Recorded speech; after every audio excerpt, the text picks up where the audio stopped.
Shalawam, Yahawah Bahashem Yahawashi, Bahashem, Rakakadash, all praise, honor, and glory go to the Most High Yahawah in the name of His Son Yahawashi. And I'm back to you with another one. You know, a snake is a very scary looking creature.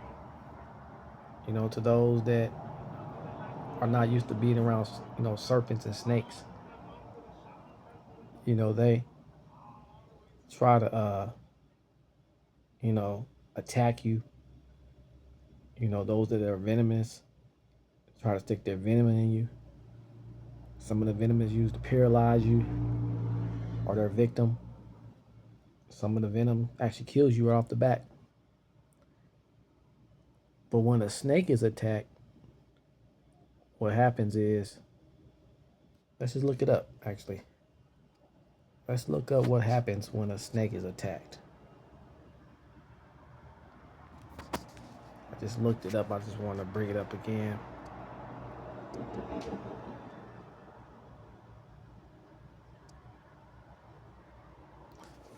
What happens when a snake is attacked?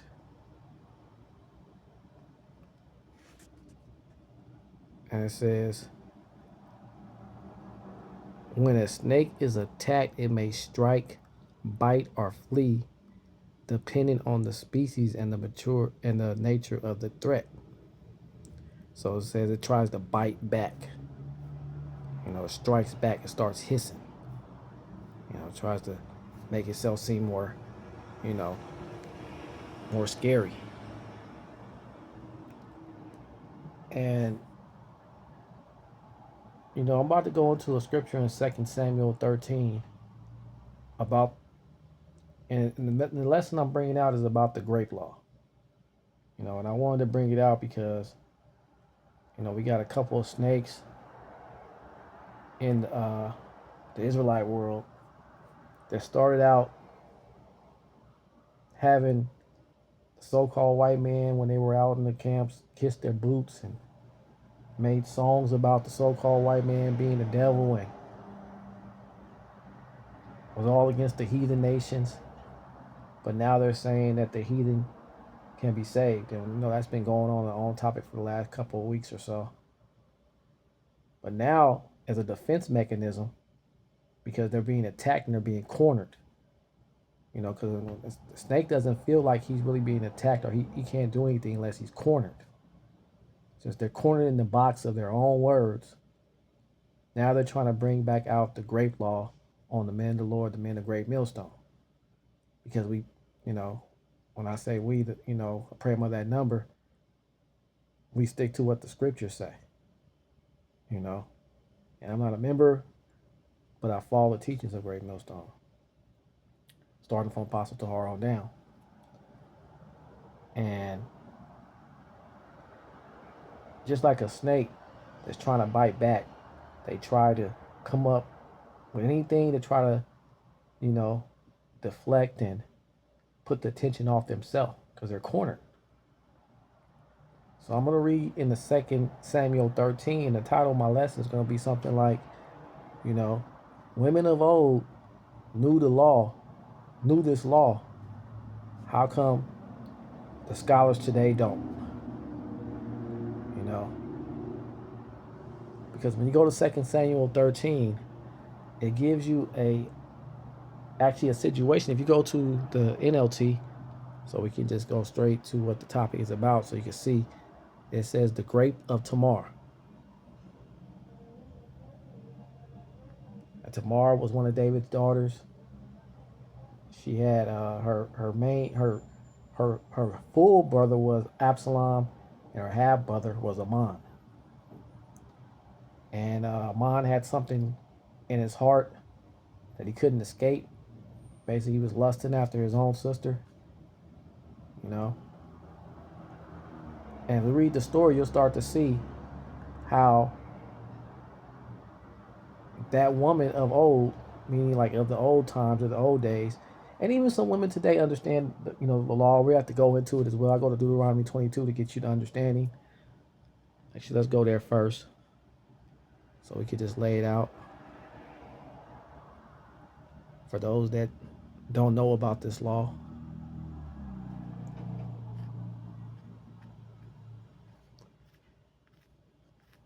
Let's go over to Deuteronomy 22, verse.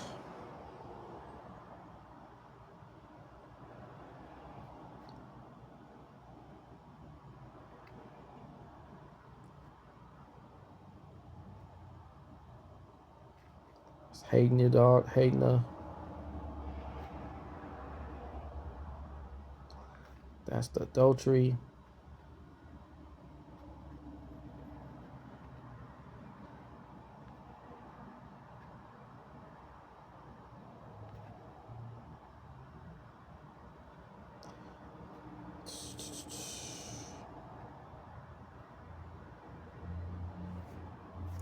Deuteronomy 22, I was just looking at it in verse.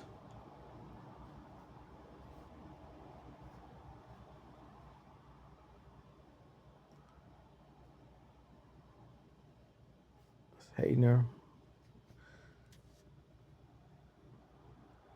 mother and the damsel's father shall say unto the elders, I gave my daughter. Man, let me just look it up real quick, Slakia, so I can get straight to the point. I just looked it up actually, so let's go to my history here.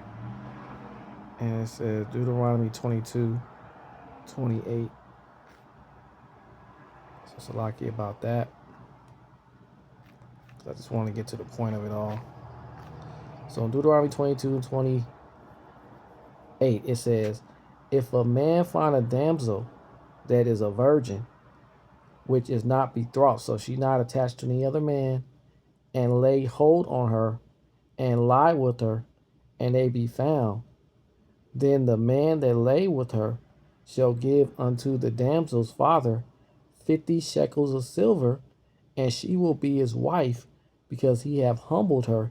He may not put her away all his days. So basically, he has to pay the father, and he has to take that woman on as his wife forever, because he decided that he wanted to take her virginity, lay with her, even though she was a virgin. And we have other laws where if he takes her, so go to 27, go up. It says, for if he found her in the field and he betrothed damsel cried out. I'm sorry, it's like let's go to 20. It says, but if a man, 25 says, but if a man findeth a betrothed damsel in the field, and the man force her and lie with her, then the man only that lay with her shall die. But if she don't call out, then she dies. But the whole point is there's a law to this, that's in the scriptures. And when you think about it, today, if those laws were in place, there would be lost a lot less incidents like that. Because one, if on all types of rape, not only just the forceful, the violent, where you, rape, where you actually take a woman's womanhood, where she a virgin, but if she's not a virgin, if she's a married woman, statutory, all of it will be removed, because at the end of the day, you would have to pay for what you do. You see, not only with money, but you have to take care of that woman for the rest of your life. That being said, let's go back to 2 Samuel 13 and let's read the story. Let the scripture speak.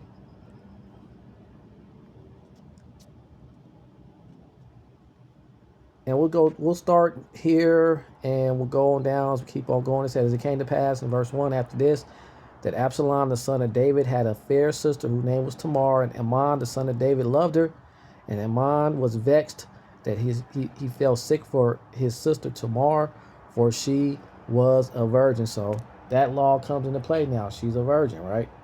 It says, and Ammon thought it hard for him to do anything to her, but Ammon had a friend whose name was Jonadab, the son of Shemoah, David's brother, and Jonadab was a very subtle man. So he found a way to try to get this woman along with him, which was his sister.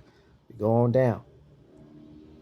It says, we'll go pick back up in verse 6. It says, so Ammon lay down and made himself sick, and when the king was come to see him, Ammon said unto the king, I pray thee, let Tamar my sister come and make me a couple of cakes in my sight, that I may eat at her hand. Then David sent home to Tamar, saying, go now to thy brother Ammon's house and dress him meat. Basically, make him something to eat. It says, so Tamar went to her brother's Ammon's house, and he was laid down, and she took flour and kneaded it, and made cakes in his sight, and did bake the cakes. And she took a pan and poured them out before him, but he refused to eat. And Ammon said, have out all men from me. So he told the servants to leave, and they went out every man from him. And Ammon said unto Tamar, bring the meat into the chamber, that I may eat of thine hand, that means his bedroom. And Tamar took the cakes which she had made, and brought them into the chamber to Ammon her brother. And when she had brought them into him to eat, he took hold of her, and said unto her, come lie with me, my sister. And she answered him, nay, my brother, do not force me, for no such thing ought to be done in Israel. Why does she say this? Going back to the law, it says that if a woman's virginity gets taken in that way, she's humbled. So she didn't want to be humbled. She didn't want to lose her status of being a virgin. It says, and first of all, on both fronts, right? If that law was in effect today, women wouldn't want to just be sleeping around, because they know they'll be humbled after that. It says, do not thou this folly. That she knew it was folly. She knew it was off. She knew that it was against the law. And whither shall I cause my shame to go? Back to Deuteronomy 22:28. She knows she will be humbled. And as for thee, thou shalt be as one of the fools in Israel. Why? Because you took the virginity of your sister, and you're a king. You pretty much you're the son of a king. So you should be looking at yourself like you're a king. You could be next in line. It says, now therefore I pray thee, speak unto the king, for he will not withhold me from thee. He said, the better thing to do is just go to, David, and say, hey, and let it be. May not be all according to every aspect of the law, but rather do that because of the law, rather than, him take her. So she knew the law. It says, howbeit he would not hearken unto her voice, but being stronger than she, forced her and lay with her. Then Ammon hated her. You see? So he if you go back to Deuteronomy, it talks about sex being the consummation of marriage. So even when you hate your wife after that, after you lay with her, or you make her your wife, which basically that was his wife then, according to the law, there was penalties on that too. It says, exceedingly, so that the hatred wherewith he hated her was greater than the love wherewith he had loved her. It says, and that's the spirit the Lord put on him, because he went off. And Ammon said unto her, arise, be gone. And she said unto him, there is no cause. This evil is sending me away is greater than the other that thou didst unto me. Because she knew what the law was. She knew that I was, hey, I'm your wife now, bro. You done did this. You got to make this work. It says, but he would not hearken unto her. Then he called his servant that ministered unto him, and said, put now this woman out from me, and bolt the door after her. And she had a garment of divers colors upon her, for with robes were the king's daughters that were virgins apparelled. Then his servant brought her out, and bolted the door after her. And Tamar put ashes on her head, and went her garment of divers colors that was on her, and laid her hand on her head, and went on crying. And Absalom her brother, and that's the whole point. We can go on to the whole story. If you read the story, you realize that Absalom avenged his sister's great by and the Lord pretty much avenged it by he took out his own brother for that. He pretty much set up his brother so that he can kill him, have him killed, go on down too, so you can get to the point of it all.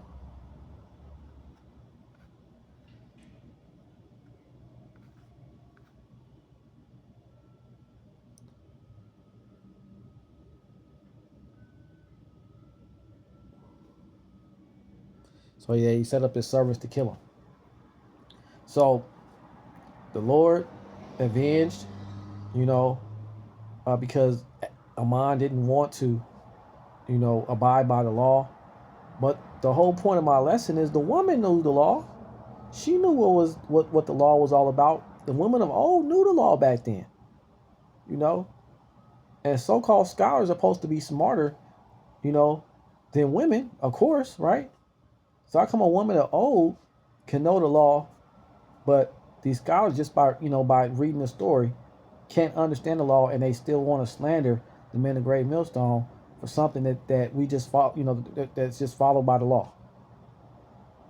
And I say we have to pray among the number of the men.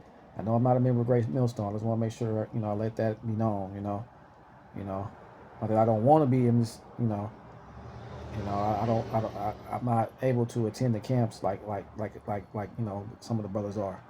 But I follow the teachings, and we have to defend the gospel still, no matter what. And it's slander what they're doing. It's slander what these snakes are doing. They're serpents. They're snakes. Trying to bite back because they're cornered by their own words, by their own actions that they've done, shifting the gospel up, shifting the word up, changing up as the days go by. And that's what you always got to watch for those that change up their doctrine, change up what they preach. Because it's one thing if you're off and you get better, right? But when you have the knowledge and then you let some of it go and get worse, I mean, what can you really say? And we experienced this throughout Israel, uh, on a normal basis. But these two right here, they really are being used to try to,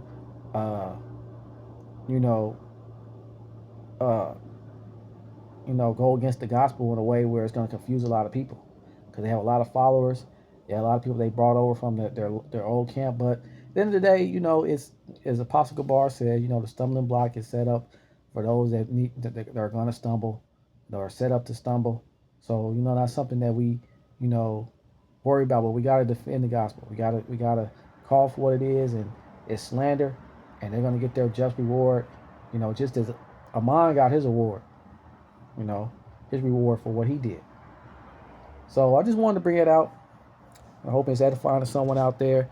With that, just want to give all praise, honor, and glory to Yahawah, Ba'ashem, Yahawashi, Ba'ashem, Rakakadashi, double honors to all the apostles, elders, teachers, preachers, priests, bishops that came before me, taught me the truth through the videos, starting with the apostles and elders of Great Millstone, or the true prophets of Yahawah, Ba'ashem, Yahawashi, taught by their apostles and elders before them. And Shalawam, peace be to you, to the holy elect, which I pray the number up to next time, Yahawah.